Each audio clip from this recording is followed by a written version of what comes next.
कि माता सती के टुकड़े कर दिए आपने मां जगतजननी जगदम्बा माता सती के शरीर के टुकड़े करे हैं, दाक्षायणी के शरीर के टुकड़े करे हैं, ये अच्छी बात नहीं है, ये श्रेष्ठता नहीं है आपकी। भगवान विष्णु कहते हैं अगर जग कल्याण के लिए, जगत हित के लिए, जग कल्याण के लिए मैंने यह सब किया, और जग कल्याण के लिए अगर थोड़ा सा दुख सहन करना भी पड़ जाए तो सहन करो।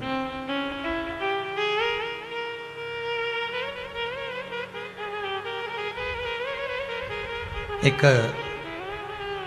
माँ अपने छोटे से बच्चे को जब लेकर जाती है ना, और जब वो उसको टीका लगता है, इंजेक्शन लगता है बाल्यावस्था में, छोटा सा बच्चा, और उस बच्चे को लेकर माँ जाती है और माँ कहती है इसको टीका लगा दीजिए, इसको इंजेक्शन लगा दीजिए, और क्रम वाइज उस बच्चे को इंजेक्शन लगते हैं। डॉक्टर खुद कहते हैं अब इतने महीने पर लेके आना, इतने दिन बाद लेकर आना, और वो बच्चे को लेकर जाती है 15 दिन में, 20 दिन में, 12 दिन में, 8 दिन में, 10 दिन में, 14 दिन में, 3 दिन में, जैसे जैसे लेकर पहुंचती है। मां को मालूम है, माता को यह ज्ञात है, माता के मन में यह भाव है कि ये बच्चे को कष्ट होगा, दर्द होगा, दुख होगा, हो सकता है कि इसको रात्रि में नींद भी ना आए और ये उथल पुथल करता रहे, रात्रि में हो सकता है सो भी ना पाए, बुखार भी आ जाए। माता को ये सब मालूम है और माँ ये सब जानती है, उसके बाद भी माँ उस बच्चे को इंजेक्शन लगवाती है, माँ उस बच्चे को टीका लगवाती है। क्यों? क्योंकि माँ कहती है कि मैं अपना हित ना देखूं, इस बच्चे का हित देखूं, इस बच्चे का।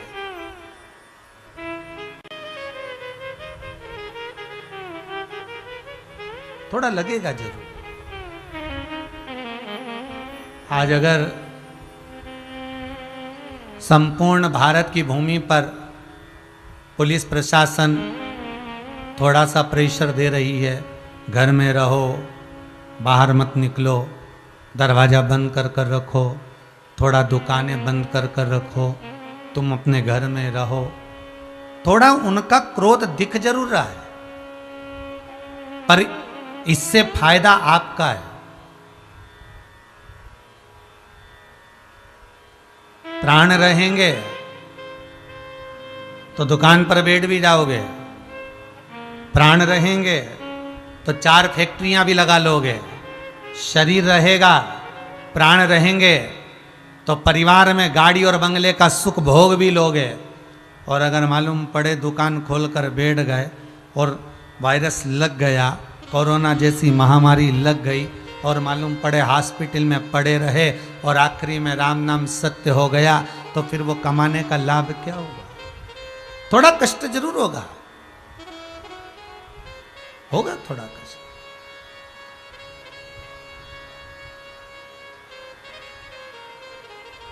पर जग कल्याण के लिए, जगत हित के लिए अगर थोड़ा दुख भी सहन करना पड़ जाए तो चले। श्री सुखदेव जी महाराज जो भगवान शंकर का ही एक अंश माने जाते हैं, जिस समय पर भगवान सुखदेव जी महाराज स्वयं एक तोते का एक छोटा सा बच्चा, जिस समय पर भगवान अमर गुफा में शंकर भगवान माता पार्वती को अमर कथा श्रवण करा रहे हैं, और एक कौटर में एक तोती बैठी है, और कथा सुनाने के समय पर भगवान शंकर मां पार्वती से कहते हैं, पार्वती कथा मैं तुझे श्रवण करा रहा हूं, तो सुनने बैठी के है यहाँ पर एक बात मैं तुझसे कहना चाहूंगा कि ये त्रिशूल ले, और इस त्रिशूल को लेकर चारों तरफ घूमकर आ जा, जिस कथा को मैं तुझे श्रवण कराऊं वो कथा कोई दूसरा ना सुने। पार्वती त्रिशूल लेकर जाती है, चारों तरफ घूमकर आती है, सबको भगा कर आ जाती है, और पार्वती मैया कथा को सुनने के लिए बैठ जाती है। शंकर भगवान कथा कहना प्रारंभ कर देते, पार्वती कथा सुनना प्रारंभ कर देती। और पार्वती मैया जब कथा सुनना प्रारंभ करती हैं, भगवान शंकर 3 बार ताली का नाद करते हैं, भगवान भूताधिपति भगवान शंकर 3 बार ताली का नाद करते, और ताली का नाद करते से ही तोती का प्रसव हो जाता है, और तोती के गर्भ का अंडा कोटर में गिर जाता है। शिवजी पार्वती मैया को अमर कथा सुनाते रहते हैं।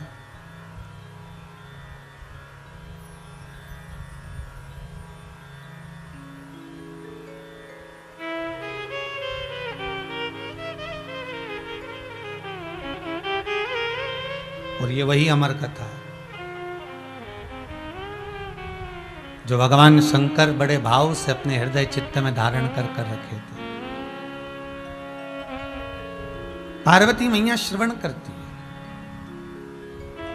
पर कुछ देर बाद माता पार्वती के नैनों में निंद्रा समाहित हो जाती है, मां सो जाती है। कल एक कथा में विराम पर एक छोटा सा भजन की लाइन गाई थी कि पाप करंता हसे ये मनवा, जाप करंता रोवे।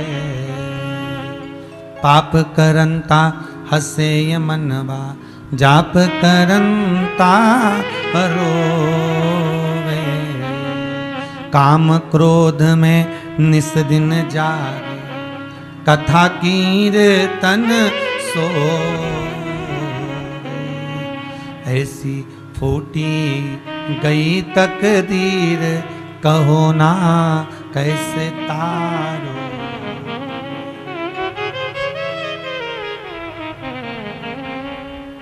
रात को 12-1 बजे तक अगर टीवी देखना है, फिल्म देखना है तो नींद नहीं आएगी।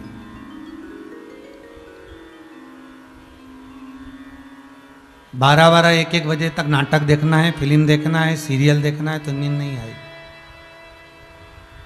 और मालूम पड़े किसी ने ले जाकर तुमको सुंदरकांड के पाठ में बिठा दिया, क्योंकि ज्यादातर जगह जगह पर सुंदरकांड का जो पाठ होता है ना, वो रात को ही होता है, फ्री समय पर।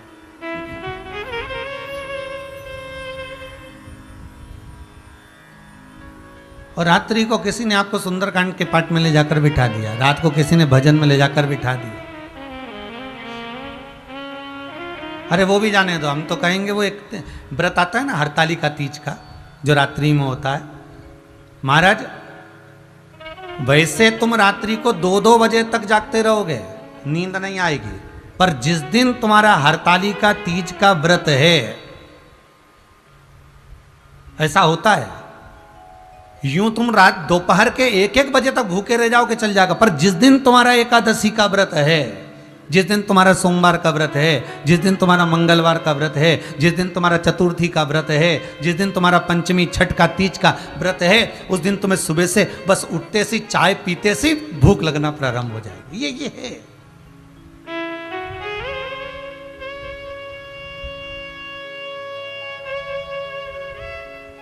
ऐसे आप रात को 12-12 बजे तक 1-1 बजे तक जगते रहो, पर हरतालिका तीज के दिन जैसे ही पूजन का दिन आता है, रात्रि जैसे जैसे शाम मर्द पहली पूजन हुई, दूसरी पूजन हुई, और मालूम पड़े नैनों में नींद समाहित होने लगती है। आप कहीं पर जाओ सत्संग में, भजन में, कीर्तन में, रात्रि के समय पर बैठे नींद आना प्रारंभ हो जाएगी। पर जहाँ वो कहे ना कि भाई ऐसा क्यों होता है, उसका कारण क्या है। लोग शादी में डीजे पर कितना नाचते हैं, नींद नहीं आती, और भजन में बैठते हैं और नींद आने लगती है, कथा में बैठे और नींद आने लगती है। उसका एक कारण ये भी हो सकता है क्योंकि नींद हमेशा अच्छी जगह पर ही आती है, नींद हमेशा मखमल के गादी तकिए पर ही आती है, नींद हमेशा डनलप के गद्दे पर ही आती है, नींद हमेशा सुकून की जगह पर ही आती है। और ये डीजे, ये डिस्को, ये नाटक, ये सीरियल, ये फिल्में, ये जितनी भी हैं, ये सेज सुख की नहीं है, ये मखमल के गादी तकिया नहीं है, ये कांटों की सेज है। इसलिए नाटक में, सीरियल में, डिस्को में, पार्टी में, शादियों में नींद नहीं आएगी, पर सत्संग में, भजन में, कीर्तन में, स्मरण में, नामावली में नींद आएगी, क्योंकि वो मखमल की सेज हो जाती है, वो भगवान की गोद हो जाती है। और भगवान की गोद में जब मनुष्य बैठता है तो उसको आनंद की अनुभूति हो जाती है।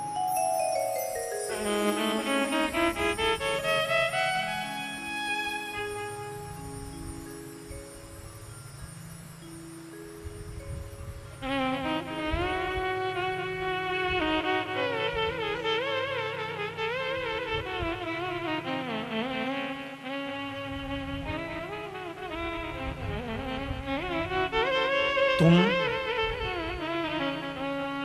भगवान की पूजा और आरती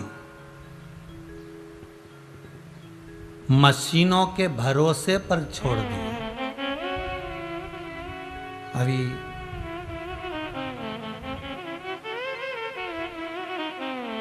इससे पहले प्रतापगढ़ कथा थी और प्रतापगढ़ के पहले दुर्गापुर कथा थी।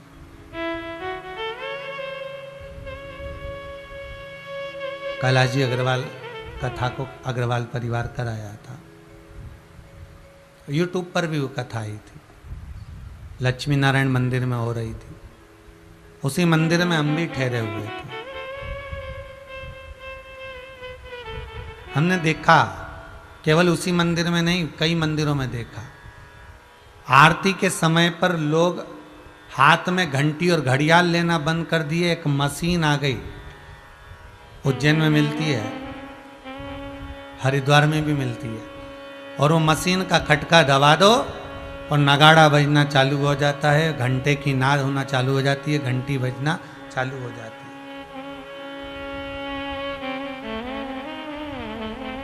विचार करिए जरा, हमने आरती और पूजन को मशीनों के बल पर छोड़ दिया, इसलिए उस परमपिता परमात्मा ने भी तुमको वेंटिलेटर के बल पर छोड़ दिया।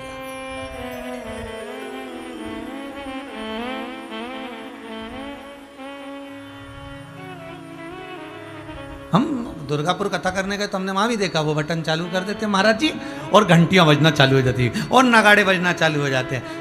अब पूजा और आरती भी अगर मशीनों के बल पर हो रही है और तुमने भगवान की आरती और पूजन को मशीनों के बल पर अगर छोड़ दिया है, तो भगवान ने भी तुम्हें मशीनों के बल पर छोड़ दिया।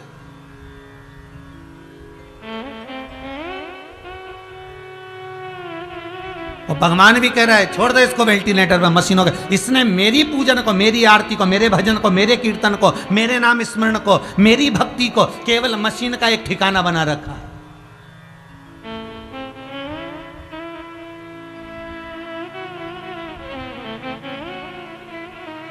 कोई कह रहा था भगवान हमारी सुनता क्यों नहीं। हमने हमारे एक कोई माता ने कहा हमारे पति चले गया इस कोरोना महामारी में, मैंने भगवान से इतनी विनती करी, इतनी पूजन करी, इतनी अर्चना करी, भगवान ने मेरी एक नहीं सुनी, भगवान ने मेरी जरा सी ना सुनी। हमने कहा माँ निवेदन है आपसे, पूरा लंबा समय निकाल कर देखिए पूजन में कितने समय से जुड़े हो आप, पूरा लंबा समय निकाल कर देखिए आप भगवान की भक्ति में कितने जुड़े हो आप। एक गुरुजी ने एक शिष्या से पूछा तुम्हारे ससुर की उम्र कितनी है? गुरुदेव 22 साल।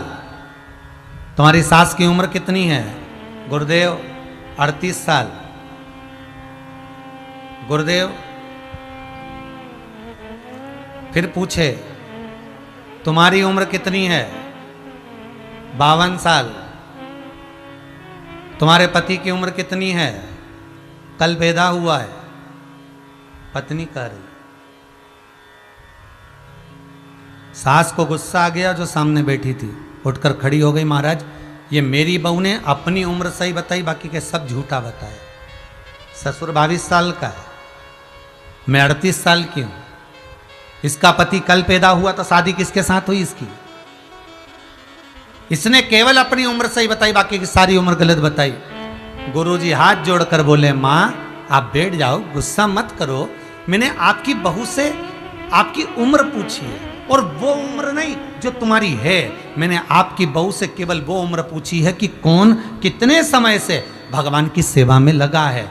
ससुर भले 80 साल का हो गया पर 22 साल से भगवान की पूजन कर रहा है। सास भले 70 साल की हो गई पर 38 साल से भगवान का भजन कर रही है। पति भले 60 साल का हो गया पर कल से भगवान की सेवा में लगा, इसलिए कल से ही पैदा हुआ। हमारी सही उम्र का अंदाजा हमें कहे कहां? 2 अगरबत्ती को लगा देना तुम पूजन समझते हो, अगरबत्ती को लगा देना पूजन समझते हो, भगवान के सामने दिया जला देना पूजन समझते हो, भगवान के मंदिर में जाकर 1 लोटा पानी चढ़ा देना पूजन समझते हो, भगवान के मंदिर में जाकर बेलपत्र चढ़ा देना, धतूरा चढ़ा देना पूजन समझते हो। ये पूजन नहीं है। भगवान के मंदिर में जाकर एक क्षण बैठकर उस परमात्मा से दिल की बात कह देना। भले तुम कुछ दिया लगाओ ना लगाओ, अगरबत्ती लगाओ ना लगाओ, तुम भगवान पर जल चढ़ाओ ना चढ़ाओ, बेलपत्री चढ़ाओ ना चढ़ाओ, पर मंदिर में जाकर, अर्थात मंदिर नहीं भी गए हो, अपने ही घर में रहकर अपने हृदय को साफ कर लेना, निर्मल कर लेना, और किसी के प्रति भेदभाव नहीं रखना, किसी के लिए अपशब्द नहीं कहना, किसी के लिए ताना नहीं देना, किसी के लिए गाली नहीं देना, किसी के लिए आड़ा टेढ़ा ना कहना। ये पूजन से बढ़कर भी पूजन है साहब। फिर तो तुम्हारी कथा और वो शिशुपाल की कथा में क्या अंतर है? वो शिशुपाल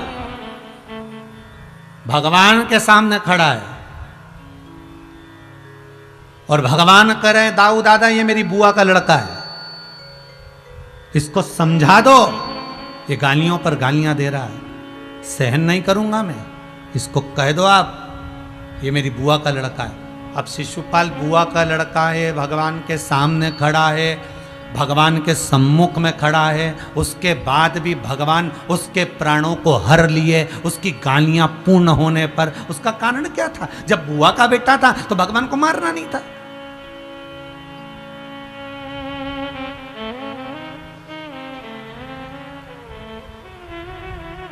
जब भगवान कृष्ण के सामने खड़ा था तो भगवान को मारना नहीं था, क्योंकि भगवान सम्मुख में, फिर क्यों मारा?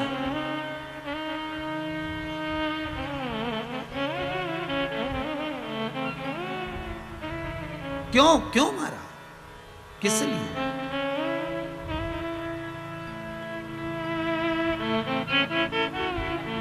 भगवान कह रहे हैं दिखावे की पूजन ना हो,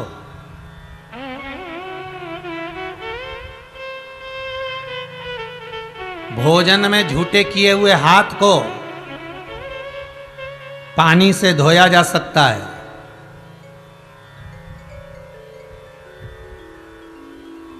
भोजन करते समय सब्जी में भिड़े हुए कपड़े को साबुन से धोया जा सकता है,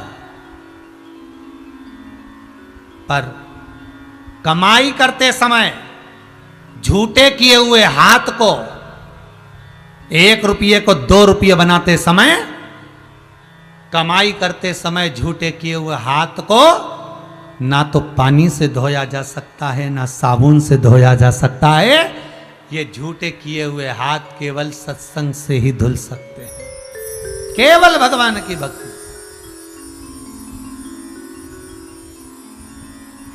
तो फिर वही वाली बात याद कर लीजिए, धन होगा तो चोरों की नजर जरूर होगी, सुंदरता होगी तो लुच्चों की नजर जरूर होगी, और अगर हृदय में शंकर की भक्ति होगी तो उस महादेव की नजर तुम पर जरूर होगी, ये पक्का है। उस नजर को आपके ऊपर रखना। तो हमें कपड़े कैसे पहने उससे मतलब नहीं रखना, हमें वस्त्र कैसे पहने उससे मतलब नहीं रखना, हमें भीतर से साफ होना, हमें अंदर से साफ होना, हमें भीतर से निर्मल होना।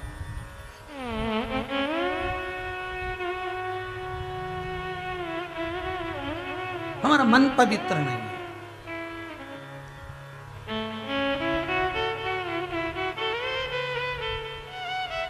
हमारा मन पवित्र।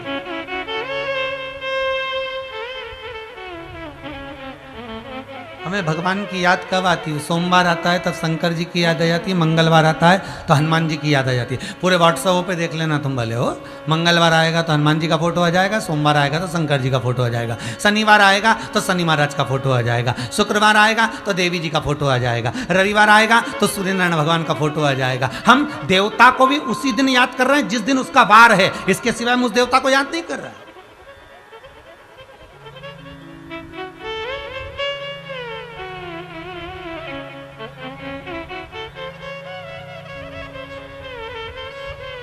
हमने देवताओं को भी वार के बारे में बांट लिया है। सोमवार है, शंकर जी को याद कर लो, आज सोमवार है मैं शंकर जी के मंदिर जाऊंगी, आज सोमवार है मैं शंकर की आराधना करूंगी, आज सोमवार है मैं शिव का स्मरण करूंगी।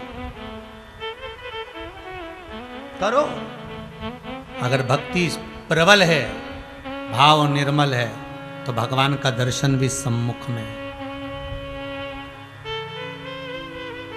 कल समीर जी के मोबाइल पर बहुत सारे लोगों ने अपने अपने फोटो डाले। उसमें कुछ फोटो लोगों ने डाले कि गुरुदेव से कहना 60% कोरोना था, पूरे शरीर बेकार हो चुका था, केवल मोबाइल पर शिव महापुराण की कथा को सुन सुनकर श्री शिवाय नमस्तुभ्यम का जाप कर कर ठीक होकर घर आ गया हूँ। गुरु जी को कहना, फोटो तक भेजा उस व्यक्ति ने। अगर आस्था चैनल वालों के पास में है वो फोटो तो दिखाइएगा।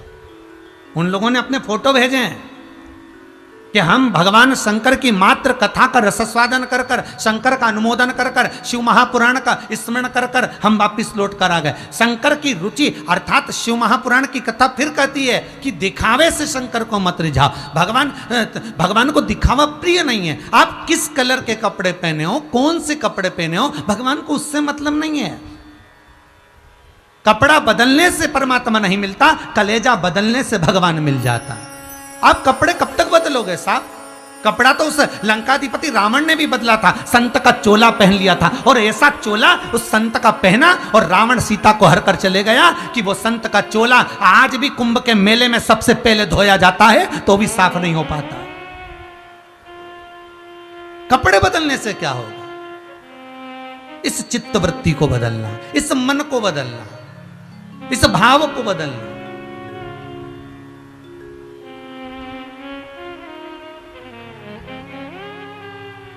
आप उसको रिझाओ, मिलेगा।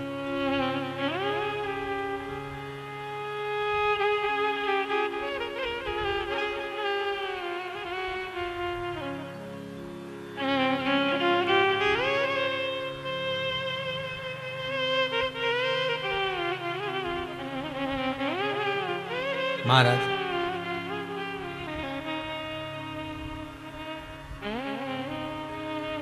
हे मंत्र महामंगलकारी, ओम नमः शिवाय, ओम नमः शिवाय।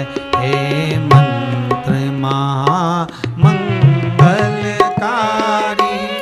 ओम नमः शिवाय, ओम नमः शिवाय। हे मंत्र महामंगलकारी, ओम नमः शिवाय, ओम नमः शिवाय। हे मंत्र महामंगलकारी, ओम नमः शिवाय, ओम नमः शिवाय। ओम नमः शिवाय, ओम नमः शिवाय। ओम नमः शिवाय, ओम नमः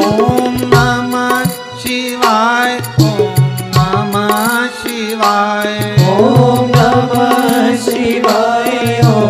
शिवाय, ओम नमः शिवाय। ओम नमः शिवाय, ओम नमः शिवाय। ओम नमः शिवाय, ओम नमः शिवाय। हे मंत्र मंगलकारी, ओम नमः शिवाय, ओम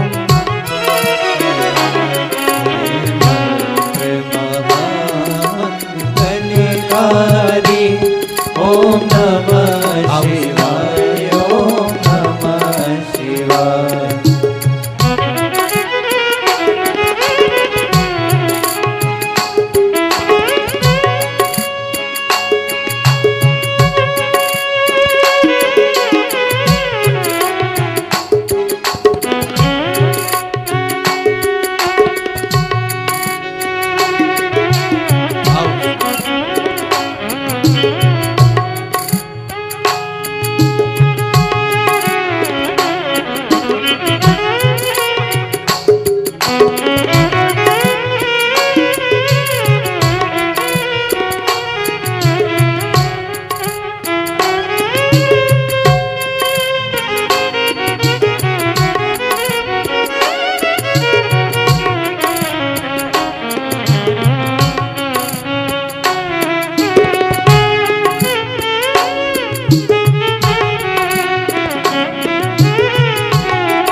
इस मंत्र को जपा श्री राम ने।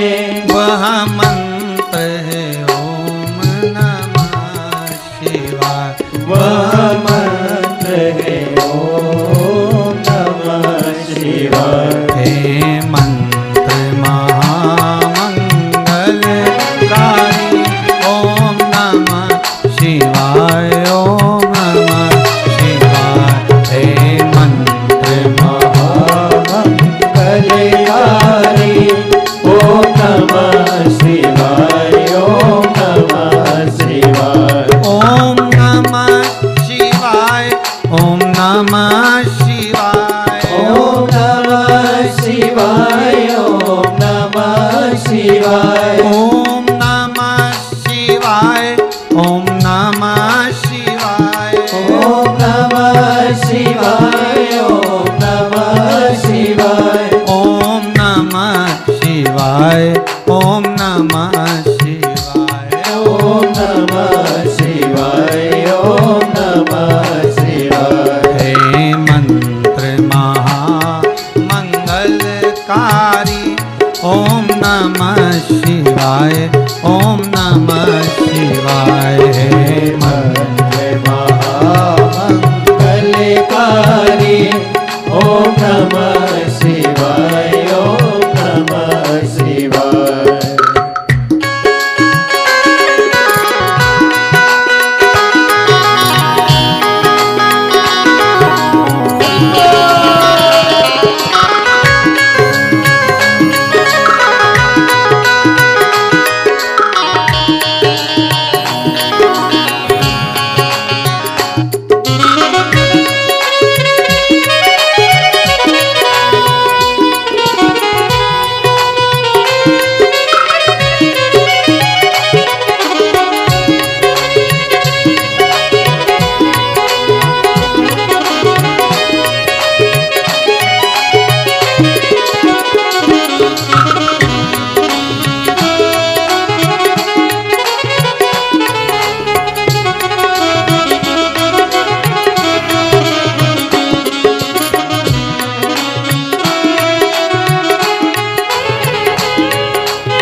ओम नमः शिवाय ओम नमः शिवाय। ओम नमः शिवाय ओम नमः शिवाय। ओम नमः शिवाय ओम नमः शिवाय। ओम नमः शिवाय ओम नमः शिवाय। हे मंत्र महामंगलकारी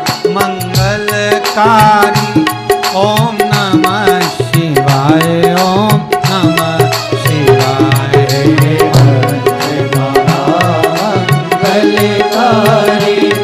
ओम नमः शिवाय ओम नमः शिवाय। ओम नमः शिवाय ओम नमः शिवाय।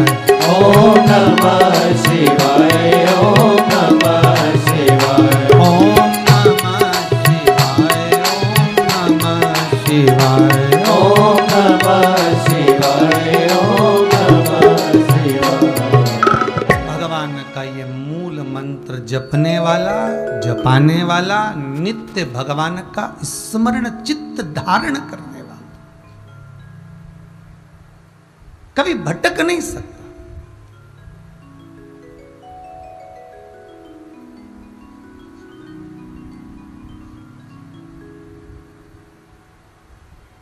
हाँ, इतना जरूर है, तोते के बच्चे ने कथा सुनी, व्यास जी के घर में गया, बेटिका के गर्भ से जन्म लिए, शुकदेव नाम पड़ गया।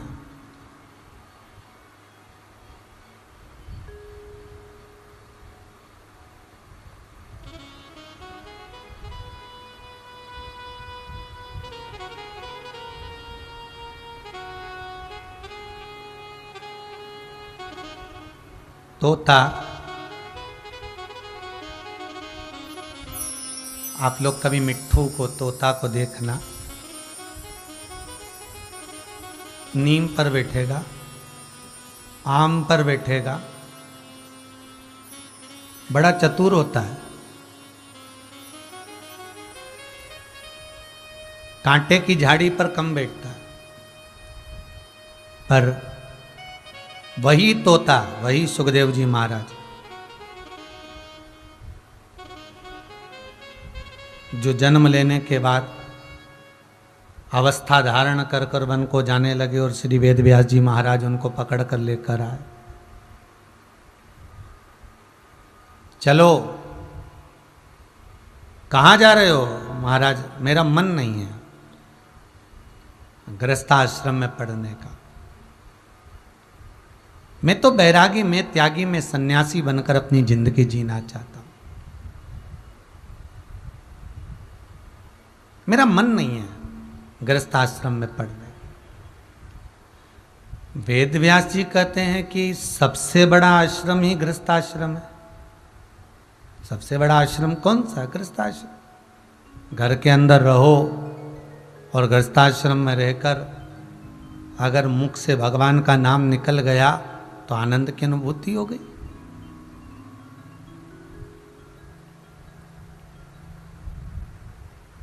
कहाँ भटकना व्यर्थ का? घर में रहो, परिवार में रहो और गृहस्थाश्रम में रहकर भगवत भजन करो। सुखदेव जी महाराज राजी नहीं हुए, वेद व्यास जी ने उनको खूब समझाया, बड़ी मुश्किल से राजी, बड़ी मुश्किल से। और राजी हो भी गए तो मन में आया कि मैं घर में रहूं, गृहस्थाश्रम में जीऊं, अनुमोदन किसका करूं?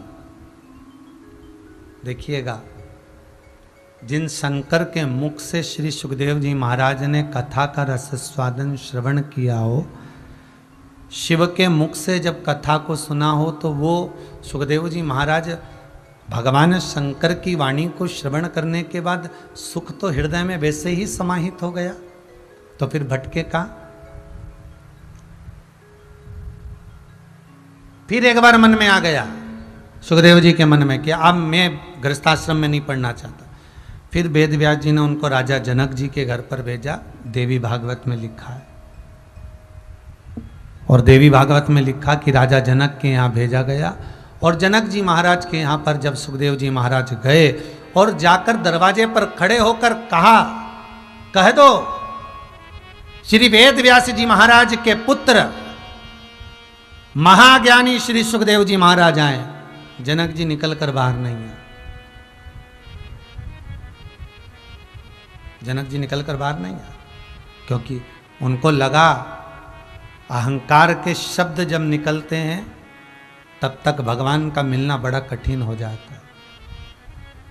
अहंकार के शब्द जब छूट जाते हैं तब परमात्मा मिलता जरूर है। अहंकार के शब्द गए और भगवान मिला। ये जो उठा पटक है ना, आप लोग ध्यान दिए होंगे, शादी में गए होंगे आप लोग, कोई कोई गया है? आप लोग जितने लोग टीवी पर कथा सुन रहे हो, जितने लोग मोबाइल पर कथा सुन रहे हो, फेसबुक यूट्यूब पर कथा सुन रहे हो, चाहे स्वयं राजगरिया परिवार हो, कभी आपके घर में फंक्शन हुआ होगा, कभी आपके घर में शादी ब्याह हुआ होगा, या जितने लोग कथा सुन रहे हैं आप भी कभी कहीं शादी में, ब्याह में, फंक्शन में, पार्टी में कहीं गए होगे, तो आपने पता करा होगा कि इतने सारे बर्तन वो हलवाई ने लिख दिए। हलवाई ने कितने बर्तन लिखे? ढेर सारे बर्तन लिख दिए। 4 भगोने बड़े वाले, उससे छोटा भगोना 6, उससे छोटा भगोना 8, फिर परात, फिर ट्रे, फिर डोरी, भट्टा, कढ़ाई, तेल की कढ़ाई अलग, घी की कढ़ाई अलग, चाशनी की कढ़ाई अलग, कितना सामान, डस्टबिन, सब कुछ लिखा, प्लेट भी लिखा, चम्मच भी लिखी, सब लिखा। फिर घर के लोग आए और घर के लोगों ने आकर देखा कि साहब इसमें, पूछ लिया घर के लोगों ने, इसमें क्या रखोगे? तो कि इसमें नुक्ती रखेंगे। अच्छा। इसमें क्या रखोगे? इसमें पूड़ी रखेंगे। अच्छा। इसमें क्या रखोगे? तो इसमें सब्जी रखेंगे। इतने भगों ने। हाँ। फिर इसमें क्या रखोगे? इसमें कचरा रखेंगे। इसमें क्या रखोगे? इसमें पूड़ी का आटा उसनेंगे। अच्छा। इसमें क्या रखोगे? तो इसमें हम पूड़ी बना बना कर इसमें पटकेंगे। अच्छा। फिर एक इतना लंबा डंडा, ऐसा, ये माइक का डंडा दिख रहा, ऐसा एक लंबा डंडा और उसमें एक ऐसा चपटा सा ऐसा पलटा, उसको कहते पलटा या खोचा। अब तुम्हारे यहाँ जो भी बोलते हो भाई, जितने लोग तुम लोग कथा सुन रहे हो ना, तुम्हारे यहाँ जो बोलते हो, अब तुम्हारे यहाँ क्या बोलते होंगे अब हमको नहीं मालूम है। और एक लंबा सा डंडा और उसमें ऐसा लगा हुआ, उसको हमारे यहाँ पलटा कहते हैं, खोचा कहते हैं, वो पड़ा हुआ था। तो हलवाई ने, फिर एक व्यक्ति ने पूछा है ये क्या है? तो कि यही तो काम का है, ये क्या काम आता है? तो कि बस यही काम आता है कि जब सब्जी पकती है, चावल बनाया जाता है, दाल बनाई जाती है, सब्जी बनाई जाती है, तो इससे उस सब्जी को पलट दिया जाता है।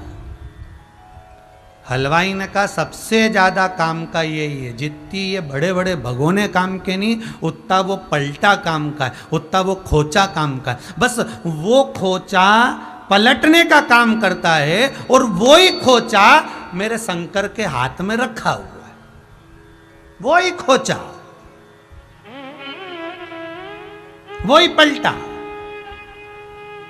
और मेरे भोलेनाथ जी ने देख लिया, जब भगोने में सब्जी बनती है और सब्जी बनते बनते दाल सब्जी जब ऊपर जब आ जाती है और भुदक भुदक करने लगती है, तो इतने में हलवाई दौड़ के आता है और पलटा उठाकर ऊपर का नीचे, नीचे का ऊपर कर देता है। तो जो भुदक भुदक कर रहा होता है वो नीचे चले जाता है, और नीचे जाता है तो जलने लगता है, जलने लगता है, भगवान को पुकारने लगता है, और भगवान को पुकारे मतलब फिर हलवाई आया और वो खोचा लगाया, और खोचा लगाया तो फिर ऊपर आ गया।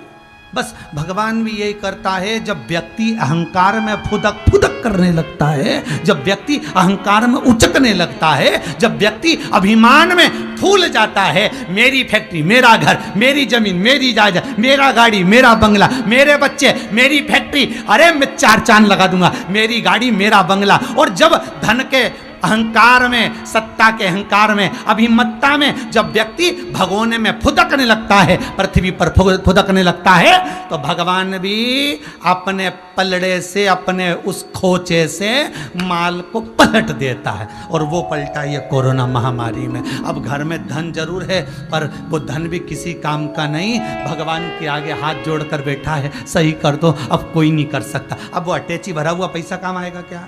अब वो सामान काम आएगा क्या? अब वो गाड़ी और बंगला काम आएगा क्या? कुछ नहीं, सारा धरा की धरा रह गया। हाँ, इतना जरूर काम आएगा, जो भगवान का भजन किया है, जो शिव महापुराण की कथा का रसास्वादन श्रवण करा है, जो शंकर की कथा का रसतत्व ग्रहण करा है, वो शंकर की कथा काम आ जाएगी, ये पक्का है, ये पक्का। वो पलट देता है।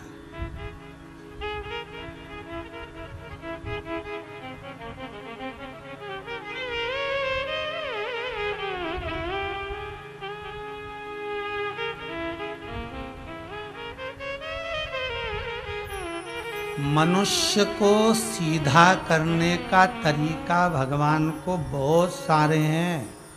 भगवान के पास में बहुत सारे तरीके हैं। कभी भूकंप ला देता है, कभी बाढ़ ला देता है, कभी त्रासदी ला देता है, कभी हिला देता है, कभी सूखा। उसके पास में ढेर सारे तरीके हैं। अपने पास में कोई तरीका नहीं, एक ही तरीका है कि भगवान की भक्ति करो, स्मरण करो, उसके भजन में डूबे रहो, और उसने जन्म दिया है तो पेट वो भरेगा, बस उसके विश्वास पर जीते रहो। तो भगवान भी कहता है कि तू चिंता मत करना, जन्म मैंने दिया है, पैदा हुआ तो माता के स्तनों में दूध मैंने दिया, पेट मैंने भरा, तो मरने के बाद भी कफन भी मैं ही दूंगा, अग्नि भी मैं ही दूंगा।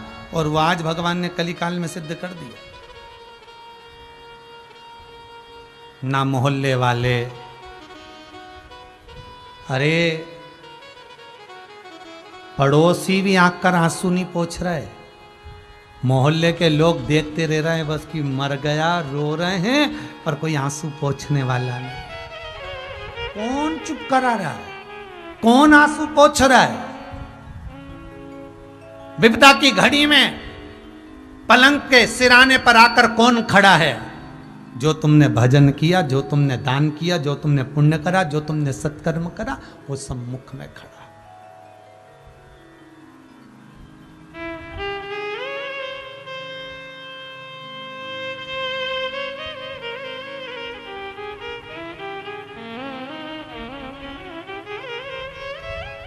आज हमारे सुपुत्र राघव जी कह रहे थे, पापा एक वो भजन है ना अपना, भजन करो भरी जवानी में, बुढ़ापा किसने देखा है।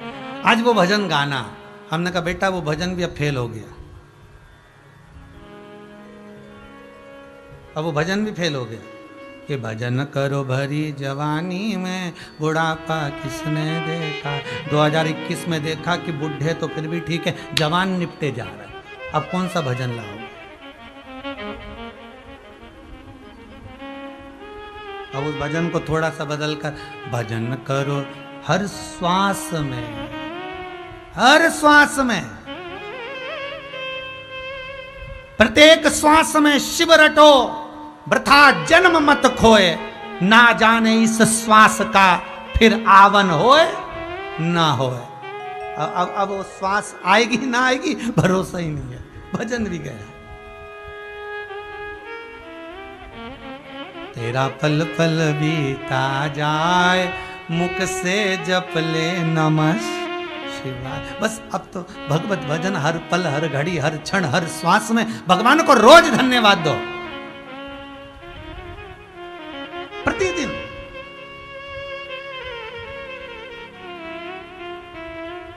आज हम भगवती महाराज को कह रहे थे, भगवती महाराज अब लोगों को एक काम करना चाहिए कि जिनसे दुश्मनी है उनको भी जय श्री कृष्णा करना चाहिए।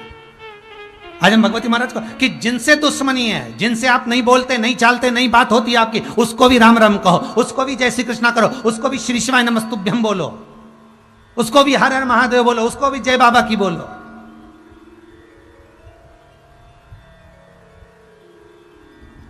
क्योंकि ये समय अब दुश्मनी निभाने का नहीं, अब प्रेम बांटने का है। और प्रेम बांटने के लिए तुम्हें कहीं जाने की जरूरत नहीं, तुम अपने घर पर रहो, तुम अपने घर में रहो और घर में रहकर अपने जिससे दुश्मनी भी हो गई ना उसको फोन लगाकर कह दो तुम चिंता मत करना, हम बैठे हैं, बिल्कुल टेंशन मत लेना, भगवत भजन करो।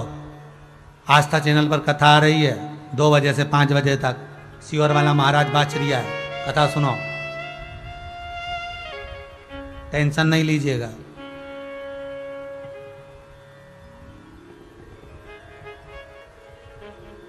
बाद में ओम शांति लिखने से अच्छा है पहले ही भगवत भजन का स्मरण कर लो, उससे प्रेम की वाणी बोल लो। एक बार फोन लगाकर कह दो चिंता ना करना, उसका विल पावर मजबूत कर दो। अभी शंकर बैठा है, देव अधिदेव महादेव बैठा है, बैकुंठ के देवता हैं भगवान विष्णु, ब्रह्मलोक के देवता हैं भगवान ब्रह्मा, मृत्यु लोक का देव है अधिदेव महादेव, उसको पूछ लो। एक एक कंकर में शंकर है, कंकर में भी शंकर है। प्रतापगढ़ की कथा में कहा था, मान लो बीमारी हो भी गई और दवाई भी खा रहे हो तो पहले शंकर जी को दिखा देना, भोलेनाथ आपका प्रसाद पाकर इसको अमृत बना देना। शिव जी को दिखाकर उस दवाई को खाना तो वो अमृत भी हो जाएगा। हमारे एक नियम है, सत्यनारायण भगवान के लिए आटा सेक कर पंजेरी बनाते हैं, पंचामृत बनाते हैं। आप प्रैक्टिकल करके देखना है, छोटा सा, कहीं सियोर वाला महाराज झूठ तो नहीं कर रहा, थोड़ा सा प्रैक्टिकल करना। जैसे सत्यनारायण जी की पंजेरी बनाते हो, पंचामृत बनाते हो, दूध दही शहद घी मिलाकर, तो एक कटोरा पंचामृत पंजेरी सीरा सत्यनारायण जी के सामने रख दो और एक कटोरी बना के फ्रिज के ऊपर रख दो, वो पंचामृत वो पंजेरी, और दोनों को खाकर देखना। सत्यनारायण भगवान की कथा के बाद सत्यनारायण भगवान का प्रसाद पंचामृत खाकर देखना, और सत्यनारायण भगवान की कथा होने के बाद जो फ्रिज पर रख के आए थे उसको खाकर देखना। दोनों में स्वाद किस में आएगा? बोलो रे जितने टीवी के सामने बैठे हो, जितने आस्था चैनल पर कथा सुन रहे हो, सब बोलो हृदय से कि जो फ्रिज में रखा है, जो फ्रिज के ऊपर रखा है, उसमें स्वाद आएगा क्या? नहीं। स्वाद काय में आएगा? जो भगवान सत्यनारायण को भोग लगाया पंजेरी का, पंचामृत का, जो भगवान के सामने भोग लगाया, उसका स्वाद आएगा। और तुम बाकी का तुम कहीं पे भी रख दो, उसमें स्वाद नहीं आएगा। उसी तरह अगर दवाई भी तुम ले रहे हो, बीमारी लग गई, वायरस लग गया, तकलीफ ज्यादा हो रही है, ऑक्सीजन नहीं मिल रही, वेंटिलेटर नहीं मिल रहा, तो जो दवाई डॉक्टर दे रहा है उसको एक बार शंकर को समर्पित कर कर उस शंकर से कह दो, तेरे पर विश्वास रखकर तेरी औषधि मेरे स्वामी को दे रही हूं, मेरे अपनों को दे रही हूं, कृपा करना अब इस औषधि को अमृत बना देना। हे भोलेनाथ, अब ये औषधि को तुम्हें से जब मीरा विष का प्याला गिरधर गोपाल को दे देती है और वो विष अमृत बन जाता है, तो क्या वो दवाई अमृत नहीं बन सकती? बस विश्वास रखकर दोगे तो अमृत बन जाएगी। विश्वास रखकर।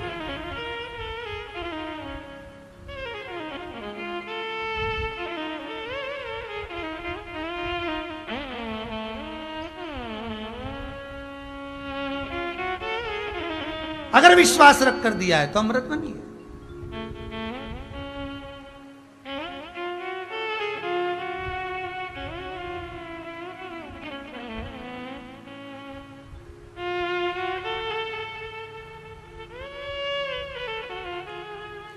बड़े बड़े कोविड सेंटर बने, बहुत बड़ा कोविड सेंटर इंदौर में बनाया गया, सूचना मिली बहुत बड़ा कोविड सेंटर बना हुआ है और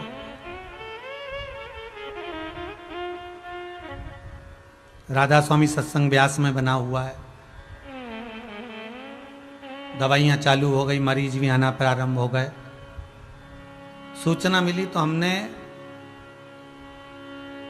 एक माहेश्वरी जी हैं, उनको खबर करी कि एक काम करिए, आप वहाँ पर जाकर थोड़ा सूचना दो कि जितने मरीज इस कोविड सेंटर में रह रहे हैं उनको कम से कम 5 या 10 मिनट का भगवत कीर्तन कराओ। कुछ नहीं, जितने लोग पलंग पर पड़े हैं उनको भगवत कीर्तन कराओ। जितना कोई बैठते बन जाए तो ठीक, कोई पड़ा है तो ठीक। भगवत नाम तो जब्बा, व्यक्ति का शरीर तो कष्ट में, भगवत भजन करने में क्या दिक्कत है? आज भगवान की ऐसी कृपा हुई कि उस कोविड सेंटर में भगवत नाम का जाप भी चालू हुआ और धीरे धीरे जाप चालू होते होते जितने कोविड सेंटर हैं उसमें 15 से 20 मिनट का कीर्तन भजन लोग जपवा रहे हैं और लोग उस कीर्तन के बल पर मरीज धीरे धीरे ठीक होते चले। ये भगवत भजन का बल है।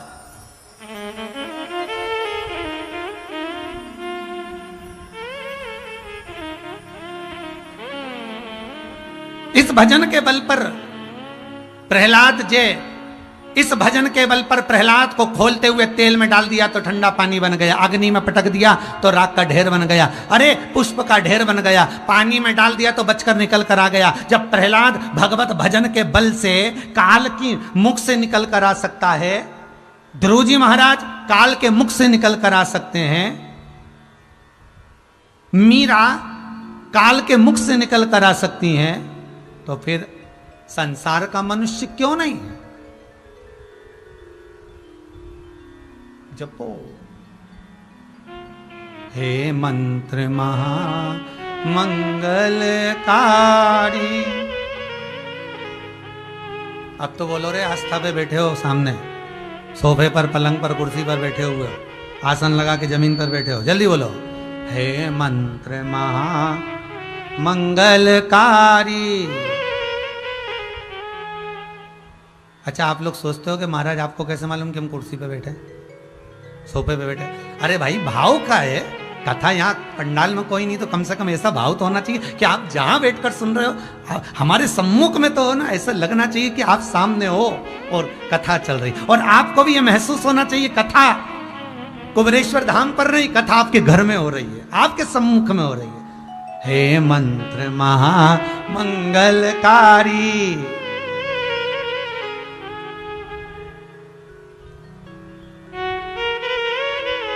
बोलो राजगरिया परिवार, हाँ बोलो, सब लोग बोलो जरा, हे मंत्र महा मंगलकारी। ताली बजाकर बोलो जरा, ओम नमः शिवाय, ओम नमः शिवाय, ओम नमः शिवाय ओम नमः शिवाय ओम नमः शिवाय ओम नमः शिवाय ओम नमः शिवाय ओम नमः शिवाय ओम नमः शिवाय ओम नमः शिवाय ओम नमः शिवाय ओम नमः शिवाय ओम नमः शिवाय ओम नमः शिवाय ओम नमः शिवाय ओम नमः शिवाय ओम नमः शिवाय ओम नमः शिवाय ओम नमः शिवाय ओम नमः शिवाय हे मंत्र महामंगलकारी ओम नमः शिवाय ओम नमः शिवाय हे मंत्र महामंगलकारी ओम नमः शिवाय ओम नमः शिवाय जपो नमः शिवाय बोलो नमः शिवाय जपो नमः शिवाय बोलो नमः शिवाय जपो नमः शिवाय बोलो नमः शिवाय जपो नमः शिवाय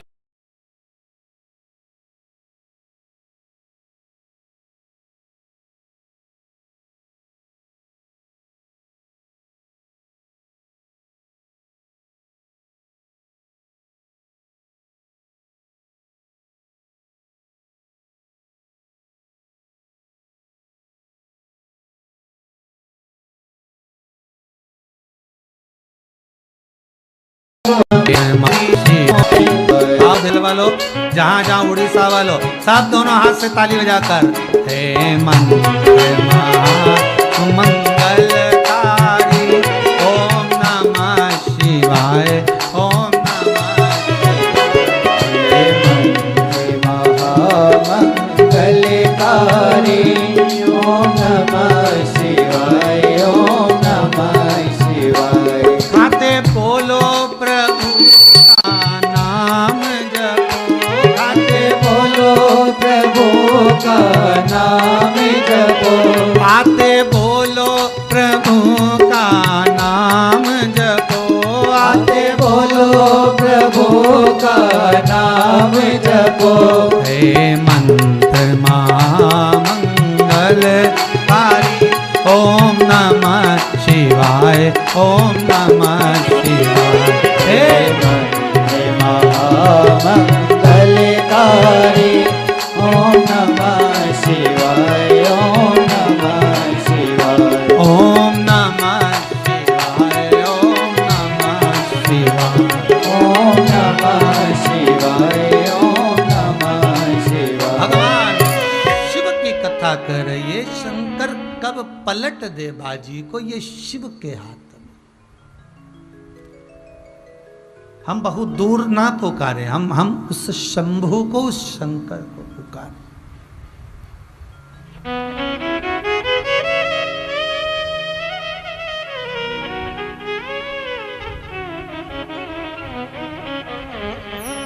शिव पुराण कह रही है। केवल सुखदेव जी महाराज ही शंकर की आराधना नहीं करे। सुखदेव जी महाराज ने जनक जी महाराज के दरवाजे पर जब पहुँचे और जनक जी ने कहा कि गृहस्थाश्रम धारण करो तब गुरु मंत्र मिलेगा, तो जनक जी से सुखदेव जी महाराज ने, देवी भागवत का ये प्रसंग कहता है कि सुखदेव जी जनक जी से कहते हैं कि मैं गृहस्थाश्रम में तो पड़ जाऊंगा, मना नहीं है, पर निवेदन केवल इतना है कि मेरी जो धर्म पत्नी बने वो भी शंकर की आराधना करने वाली हो, बस इतना चाहिए। एक बात पहले भी कही, आज फिर कहते हैं, लड़का अधिक पढ़ा लिखा है तो लड़की भी पढ़ी लिखी होना चाहिए, लड़की अधिक पढ़ी लिखी है तो लड़का भी अधिक पढ़ा लिखा होना चाहिए। लड़की सुंदर है, लड़का भी सुंदर होना चाहिए। लड़की ज्ञानवान है, लड़का भी ज्ञानवान होना चाहिए। लड़की अगर विद्वान है तो लड़का भी विद्वान होना चाहिए।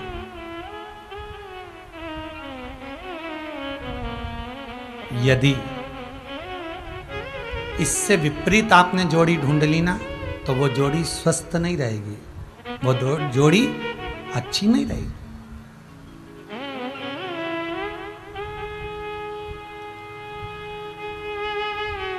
अगर आपकी बेटी, आपका पुत्र भगवान की भक्ति में डूबने वाला है ना भाई, तो भगवान से निवेदन करना कि इसके लिए लड़का लड़की हम ढूंढे तो भगवत भजन करने वाला ढूंढे।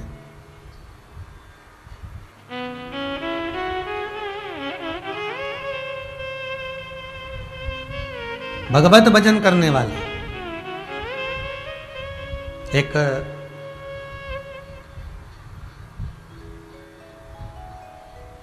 घर में बहू, बेटा, पोता, पोती और पिता, 5 सदस्य घर में रह रहे। पिताजी को खांसी चलने लगी।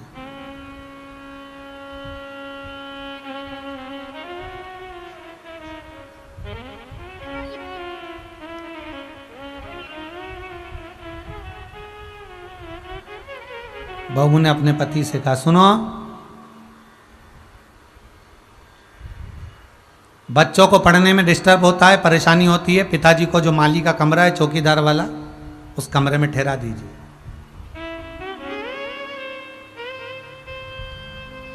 ठीक है। और अपने पिताजी को कह दो बार बार इधर ना आए। हम एक घंटी लगा देते हैं, पिताजी घंटी बजा देंगे, सामान हम यहां से भेज देंगे उनको खाने पीने का। ठीक है। पिताजी से बेटे ने कहा, बाबू, हे बाबूजी, पिताजी, आप माली के कमरे में रह लोगे? हाँ बेटा, क्या दिक्कत है, बुढ़ापा शरीर है, मुझे तो काटना है जीवन, कोई बात नहीं, वहां रह लूंगा।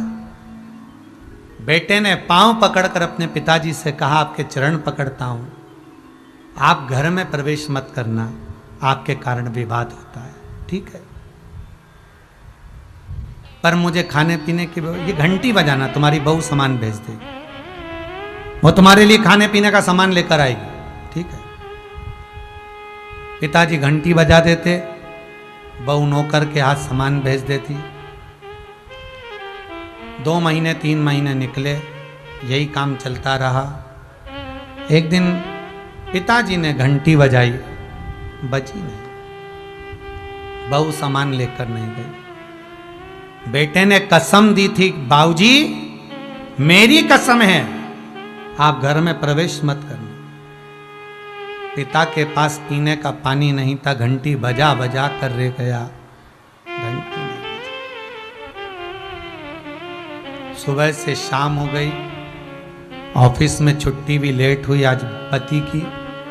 शाम को पति आ गया, पूछा अपनी पत्नी से, पिताजी को कुछ दिया कि नहीं दिया? उन्होंने घंटी नहीं बजाई, शायद उनके पास रखा होगा। बेटा दौड़ कर गया, बाप के कमरे में जाकर देखा तो बाप पलंग से नीचे पड़ा था। पिताजी, आपने घंटी नहीं बजाई? बाप को तो होश ही नहीं था। हिलाया, पानी का छींटा दिया, बाप उठ के बैठा, आपने घंटी नहीं बजाई? पिता कहते हैं, बेटा मैंने घंटी बजाई थी, पर मुझे लगता है कि घंटी के तार को ऊंदरा ने, चूहे ने कतर दिया है, इसलिए घंटी नहीं बज रही। बेटे ने घंटी बजाकर देखी, घंटी नहीं बजी। पिता को बेटा पानी पिलाता उससे पहले बाप के प्राण छूट गए। अंतिम संस्कार किया। 10वें के पहले घर में सफाई होने लगी। 10वें दिन के पहले सफाई हो। घर में पोता पोती थे, बेटा और बेटी, छोटे छोटे से, एक 4 साल का, 5 साल का, एक छोटी सी 3 साल की। माँ काम कर रही थी, बच्चे घंटी को उठाकर जेब में रख रहे थे। बहन घंटी के तार को घड़ी बनाकर भाई की जेब में रख रही थी। माँ ने पूछा, क्या कर रहे हो? क्या कर रहे हो ये? दोनों बच्चे बोले, माँ घंटी के तार को और घंटी को घड़ी बनाकर जेब में रख रहे हैं। क्यों? माँ ने पूछा तो बच्चे कहते हैं, माँ जैसे आपने दादाजी के कमरे में घंटी लगाई थी, आपकी बहू आपके कमरे में लगाएगी, उसकी तैयारी कर कर रखी जा रही है, उसकी तैयारी करेंगे। हम जैसा करेंगे वैसा हमें भोगना है।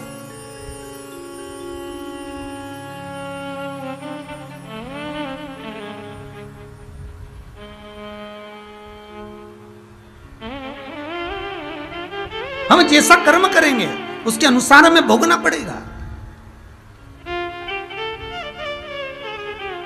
कर्म के अनुसार भोगना है।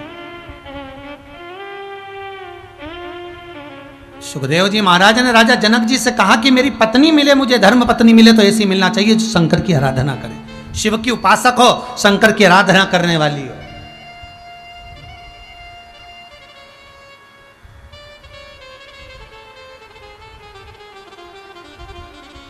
और आपसे भी निवेदन है, जितने लोग कथा सुन रहे हो, मुझे बहुत अच्छा लग रहा है।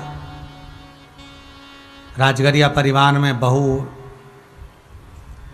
भाभियाँ अपने अपने पतियों के साथ भाव से कथा श्रवण कर रही हैं। और कई लोगों के फोटो जो व्हाट्सएप पर आए हैं और टीवी पर चल रहे हैं, कई लोगों ने भेजे अपनी अपनी पत्नियों के साथ बैठे कथा सुन रहे हैं।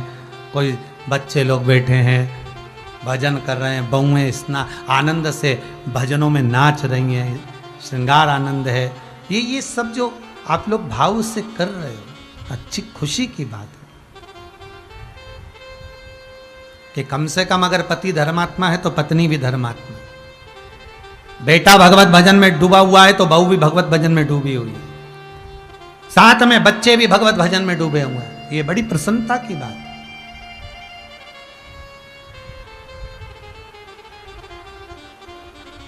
और दुनिया के लोग कहते हैं धर्म की जय हो, अधर्म का नाश हो, प्राणियों में सद्भावना हो, विश्व का कल्याण हो। ये आस्था चैनल के माध्यम से आप जो कथा देख रहे हो, सुन रहे हो, इस आस्था चैनल के माध्यम से जो आप कथा को श्रवण कर रहे हो, इस आस्था चैनल के माध्यम से जो आप कथा का रसास्वादन कर रहे हो, टीवी चैनल पर आप पूरे जगह जगह के लोगों का जो फोटो देख रहे हो, ये दिखता है कि धर्म की जय हो। ये आस्था चैनल दिखा रहा है कि धर्म इसको कहते हैं। धर्म आज भी जागृत है और ये मानव हिंदू धर्म को दुनिया नष्ट नहीं कर सकती। ये इससे जागृतता दिखती है, ये इससे नजर आता। ये धर्म की जागरूकता नजर आती है।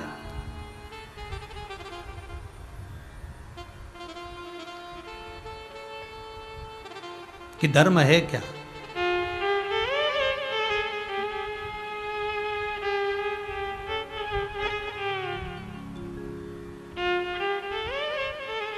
महाराज सुखदेव जी कह रहे हैं मैं विवाह तो कर लूंगा जनक जी महाराज, पर गुरुदेव विवाह करूं तो पत्नी शिव भगत मिलना चाहिए। बड़ी भगवान की कृपा होती है जो पत्नी अच्छी मिल जाती है। भगवान की बड़ी कृपा होती है।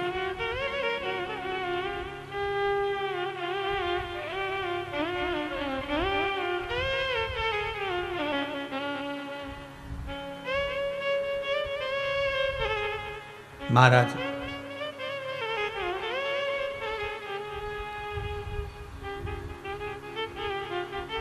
जनक जी ने कहा यदि तुम्हारे पिता वेदव्यास जी चाहेंगे तो तुम्हारी जो धर्म पत्नी मिलेगी वो भी शिव की भगत मिलेगी। पितरों की कन्या पीवरी, पितृलोक में जो पितृ निवास करते हैं,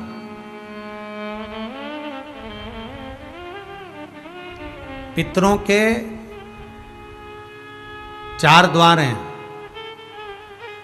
4 श्राद्ध होते हैं, 4 नवरात्रे होते हैं।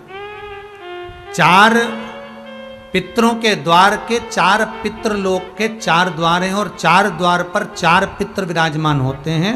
उन पितरों की बेटी, आपको पहले भी कथा में कहा, एक पितृ की 3 बेटियां हैं, मैना, धन्या, कला।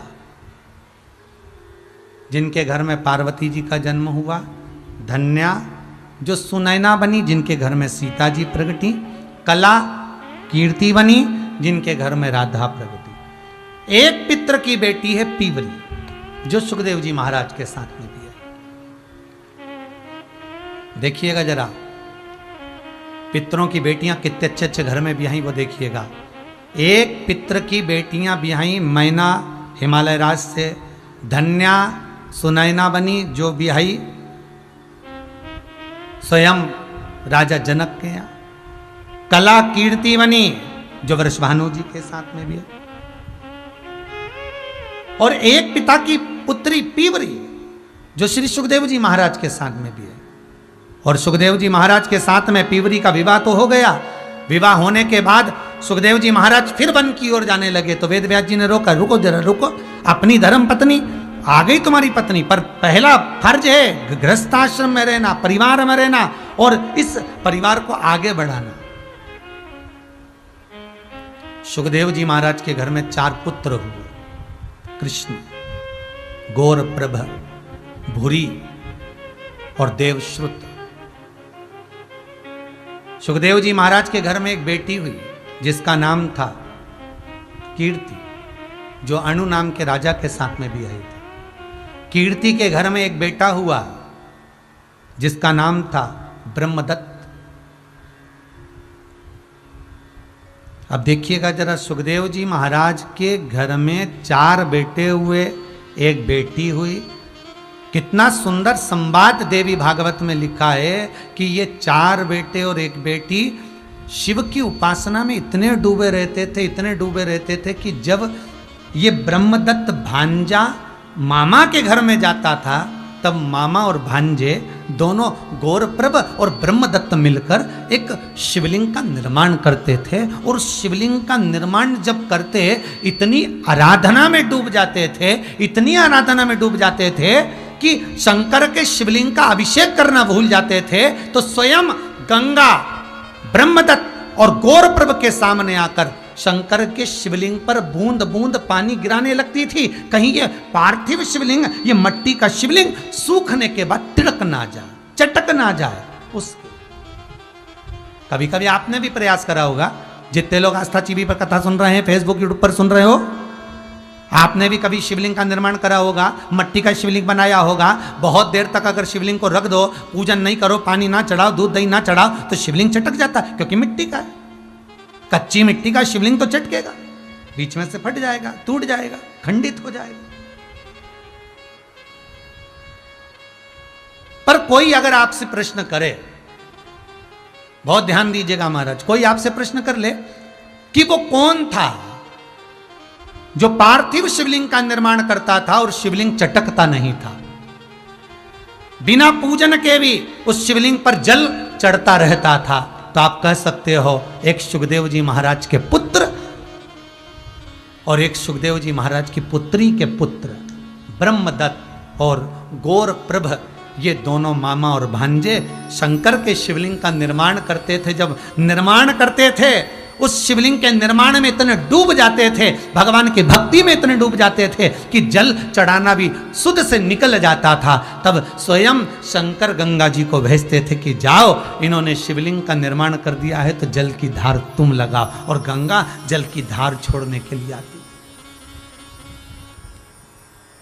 गंगा जल की धार छोड़।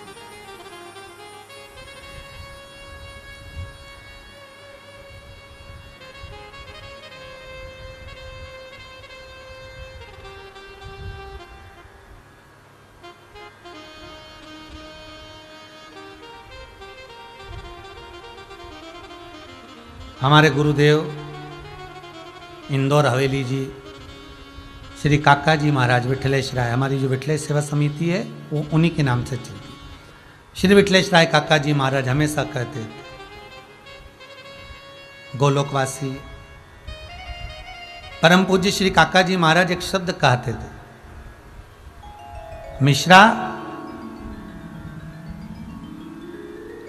भगवान की सेवा करने बैठो, ठाकुर से लाड़ लड़ाने बैठो, और मान लो कोई वस्तु अगर नहीं भी है तो उसका दुख मत करो, ये मेरे काका जी महाराज, मेरे गुरुदेव महाराज का शब्द है, श्री विठलेश्वराय काका जी महाराज। और मेरे काका जी महाराज जी की सुंदर गादी पर जो विराजमान हुए गोलोकवासी परम पूज्य श्री देवकीनंदन जी महाराज जी,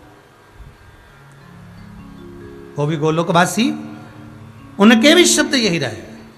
जब हम ठाकुर का श्रृंगार करें, जब हम ठाकुर जी से आराधना करने के लिए बैठे, जब भगवान से हम लाड़ लड़ाने के लिए बैठे, जब हम किसी मंदिर में, हवेली जी में, भगवत भजन में सेवा करने के लिए बैठे और मालूम पड़े कि तुम्हारे पास में कोई वस्तु नहीं है, कोई वस्तु चली गई, छिन्न हो गई, समाप्त हो गई, तो वहां यह विचार न करें कि वस्तु चली गई, छिन्न हो गई, समाप्त हो गई।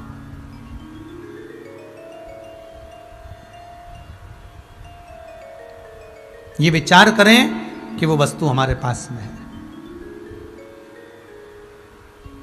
इसी बात को हम कहेंगे, फिर कहेंगे, एक बार पहले भी कहा, ये हमारे गुरु के शब्द हैं, उसको समझिएगा।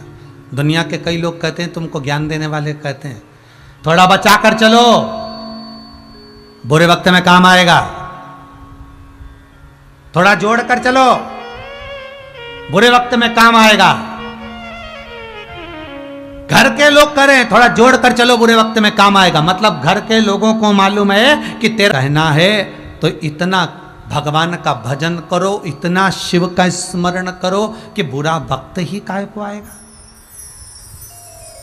आप अच्छा कर्म करते चलो, भगवत स्मरण करते चलो, नाम जाप करते चलो, भगवत स्मरण करते चलो, तो बुरा वक्त, ये थोड़ा जोड़ के चलो, बुरे वक्त में काम आएगा, थोड़ा बचा कर चलो, बुरे वक्त में काम आएगा। अब दुनिया के लोगों ने तो बहुत जोड़ भी लिया, तो ये बुरे वक्त में कौन सा काम आ गया? अटैची भरा भराया माल धरा की धरा रह गया, घर में पड़ा हुआ गाड़ी और बंगला धरा की धरा रह गया, और अच्छे अच्छे पैसे वाले भी, यहां तक कि विधायक तक भी, मंत्री तक भी, उनके पास में कौन सी कमी होगी? धन और दौलत की, सत्ता और पैसे की, गाड़ी और बंगले की। थोड़ा जोड़ कर चलो, बुरे वक्त में काम आएगा, बुरे वक्त में काम आएगा। अरे ये विचार कर कर चलो, भगवान का इतना भजन करते हुए चलो, शंकर का इतना अनुमोदन करते हुए चलो, शिव नाम का इतना स्मरण करते हुए चलो, शिव महापुराण का इतना भजन करते हुए चलो कि बुरा वक्त ही काय को आए। ये विचार करिए कि हमारा बुरा वक्त काय को आएगा। हमने शिव महापुराण की कथा सुनी है, हमने शंकर का भजन करा है, श्री शिवाय नमस्तुभ्यम का अखंड जाप करा है,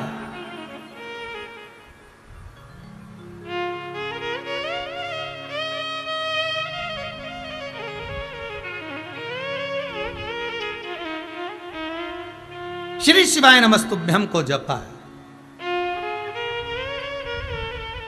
क्यों आएगा बुरा वक्त? तेरे दरबार की बाबा निराली शान देखी है, तुझे देते नहीं देखा पर झोली भरी देखी है। ये वो है, उसका स्मरण अगर आपने करा है तो बुरा वक्त नहीं आ सकता। आप भटकोगे नहीं, आपका मार्ग प्रशस्त रहेगा।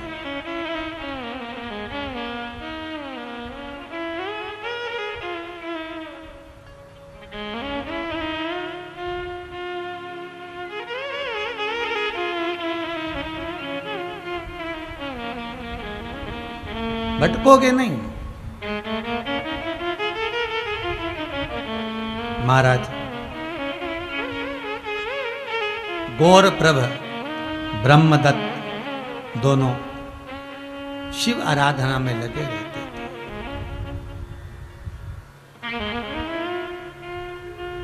भगवान की भक्ति में डूबे रहते।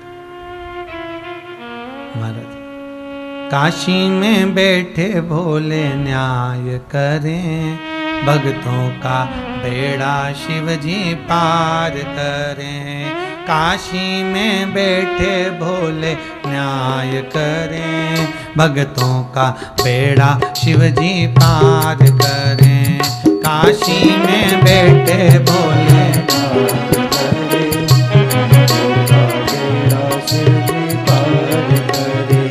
काशी में बैठे भोले न्याय करें, भक्तों का बेड़ा शिव जी पार करें। काशी में बैठे भोले नाल करे, हमको पापीड़ा भोले नाल करे। भाव से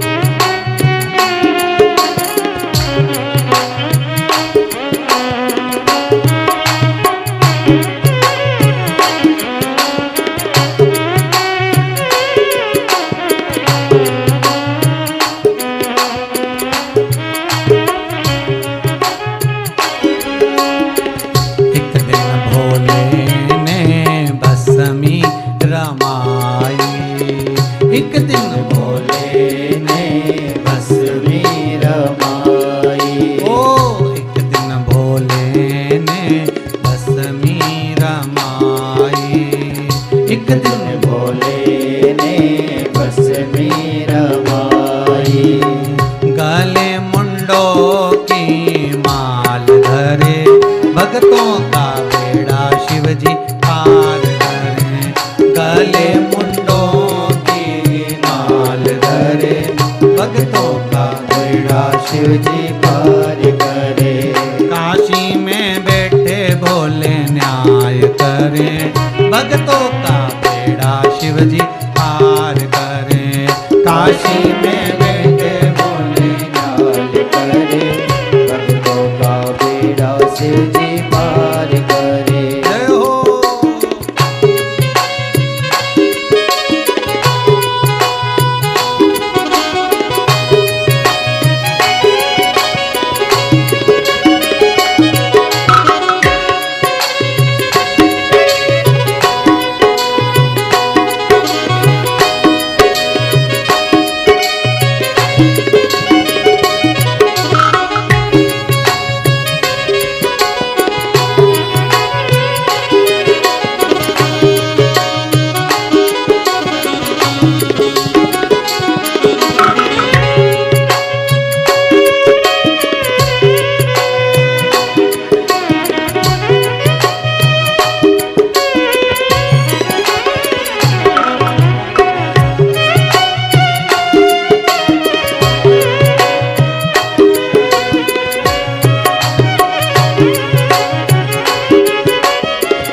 भक्तों का बेड़ा शिवजी पार करे। भोले भी गंगा स्नान करे, भक्तों का पार करे।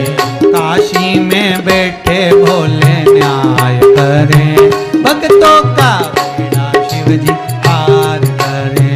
काशी में बैठे भोले न्याय करे, शिवजी पार करे।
दिन गई थी काशी घूमने को। ओ एक दिन गई थी काशी घूमन को। एक दिन गई थी काशी घूमने को। काशी की गलियों में भोलेनाथ मिले, भक्तों का बेड़ा शिव जी पार करे। काशी की गलियों में भोलेनाथ मिले, भक्तों का बेड़ा शिव जी पार करे। काशी में बैठे भोले न्याय करें, भक्तों का बेड़ा शिव जी पार करें। काशी में बैठे भोले पार करे, का बेड़ा शिव जी पार करे। काशी में बैठे भोले न्याय करें, भक्तों का बेड़ा शिव जी पार करें। काशी में बैठे बोले न्याय करे, भक्तों का बेड़ा शिव जी पार करे। भक्तों का बेड़ा शिव जी पार करें। भक्तों का बेड़ा शिव जी पार करे। भक्तों का बेड़ा शिव जी पार करें। भक्तों का बेड़ा शिव जी पार करे। हर हर महादेव हर। भगवान भक्ति के प्रतिबिंब को धारण करने वाला मेरा शिव ओगड़दानी त्रिकालदर्शी कैलाशी है।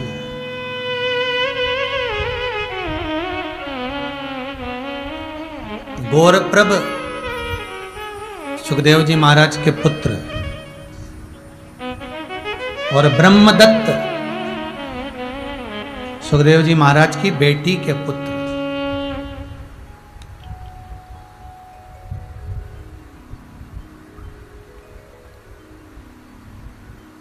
ये शंकर के बड़े उपासक हैं।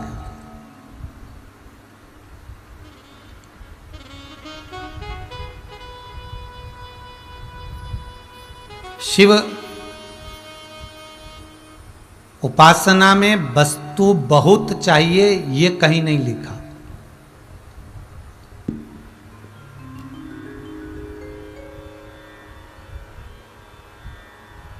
एक भक्त ने पूछा, गुरुदेव शंकर जी की उपासना में मान लो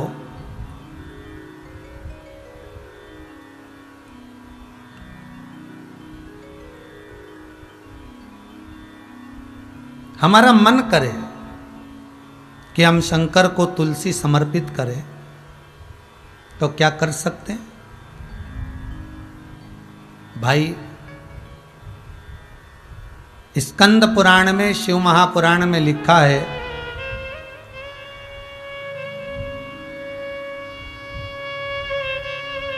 कि वृंदा के सात्वित्व का हरण भगवान विष्णु ने करा, शंकर जी ने जलंधर के प्राणों को हरा।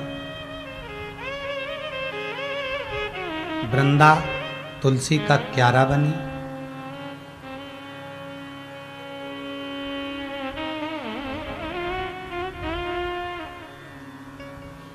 तुलसी का दल शंकर पर चढ़ता है पर उसकी भी तिथि निश्चित है।